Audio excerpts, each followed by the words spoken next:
Você já se perguntou como Jesus enfrentou o momento mais sombrio e injusto de sua vida? Caros amigos, no vídeo de hoje, daremos continuidade à nossa série sobre o julgamento com a cena onde Jesus foi levado diante de Caifás e do Sinédrio. Uma noite marcada por traições, falsas acusações, atos violentos e decisões carregadas de injustiça. Porque um homem que só trazia a mensagem do reino de Deus foi condenado cruelmente. Quais eram as verdadeiras intenções por trás desse julgamento?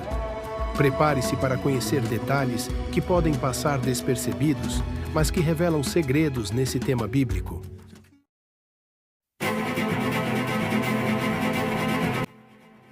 Aqui vimos mais uma irregularidade. Começaram com as apresentações dos motivos para a condenação e não para a absolvição. Os principais se reuniram em conselho na casa de Caifás para assegurar o sigilo e assim definir a acusação. Mas para a execução da pena, eles precisavam da aprovação dos romanos. Veja João 18:31.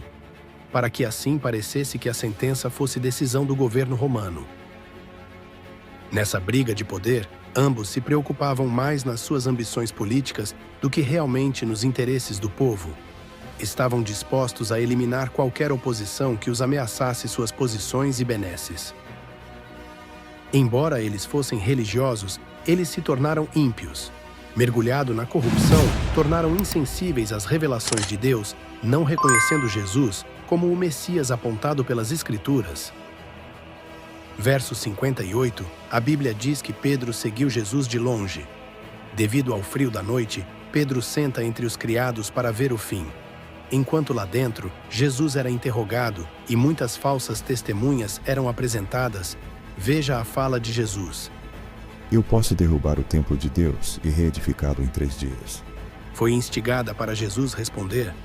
Essa acusação de que Jesus disse sobre derrubar o templo está registrada em João 2:20 e 19. Estava se referindo a ele mesmo, do seu corpo, e o cumprimento será em sua ressurreição. O que de fato aconteceu com a morte de Jesus, ele ressuscitou 3 dias depois. Jesus permaneceu calado, cumprindo mais uma profecia que está em Isaías 53:7. E Caifás mudou o discurso com uma pergunta indireta se Jesus era o Messias, o Filho de Deus, e Jesus diz: As palavras são suas. Veja que Pedro, tomado pelo Espírito Santo, reconheceu Jesus com esse título messiânico em Mateus 16:13 a 15. Jesus responde que as palavras eram deles. Vocês dizem. Ou também, Sim, eu sou de fato o Filho de Deus, assim como vocês perguntaram. um sim direto que equivale à nossa expressão em português, claro, ou seja, abertamente confessou a sua realeza. O que, de certa forma, o não negar, era considerado uma confissão aberta. Jesus estava ciente que essa declaração o levaria à morte. Mas tinham que buscar um fator político contra Jesus. Questões teológicas judaicas, como blasfêmia, não eram de interesse num tribunal romano. A estratégia, então, era classificá-lo como um rebelde por se declarar rei dos judeus, o que seria uma ameaça para César. Jesus acrescenta naquele diálogo tenso que breve eles irão ver o Filho do Homem assentado à direita. Em Mateus 26:64 diz que é vindo sobre as nuvens do céu.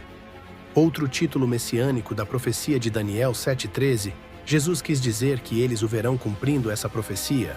Sentado à destra é um lugar de poder e honra, ou seja, Jesus estava dizendo para aqueles homens que ele julgará seus acusadores e estes terão que dar conta de responder às perguntas que serão feitas pelo justo juiz, Jesus de Nazaré. Contrastando com tudo o que estava acontecendo ali, essa declaração chega ao clímax da discussão. O sumo sacerdote rasga suas vestes, em sinal de choque por considerar aquela fala de Jesus uma grande blasfêmia, crime cuja pena era morte por apedrejamento. Essa acusação selou o veredito e o destino de Jesus. Agora eles têm, entre aspas, confissão criminal, algo muito grave e sujeito à punição com a morte. Mais uma irregularidade onde o veredito foi pronunciado no mesmo dia do julgamento e, para piorar, sem oitiva de testemunhas a favor do suposto réu, e tampouco ampla defesa. Só podia condenar à morte, segundo a lei, pelo depoimento de 2 ou mais testemunhas.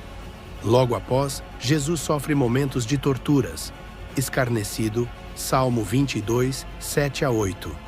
Cuspiram-lhe no rosto, Isaías 50, 6, e lhe davam murros. Isaías 56, e outros o esbofeteavam. Miqueias 5 a 1. Fora, no pátio, encontramos Pedro assentado. A Bíblia registra que uma criada se aproxima dele e o reconhece como um dos seguidores de Jesus. Caros amigos, encerramos a cena do julgamento de Jesus perante Caifás e o Sinédrio. No próximo vídeo, abordaremos as 3 negações do discípulo Pedro e a morte de Judas. Convido-lhes a assistir toda a série do julgamento. No primeiro comentário fixado, você terá acesso aos links do primeiro e o segundo capítulo dessa série. A sua participação é primordial para o engajamento desse canal, assistindo até o fim, dando seu like e deixando um comentário sobre esse tema. Caso não seja inscrito, inscreva-se e acione o sininho para receber mais notificações dos nossos conteúdos. Estamos na batalha rumo aos 1000 inscritos. Faça parte dessa nossa conquista. Até o próximo encontro e fiquem com Deus.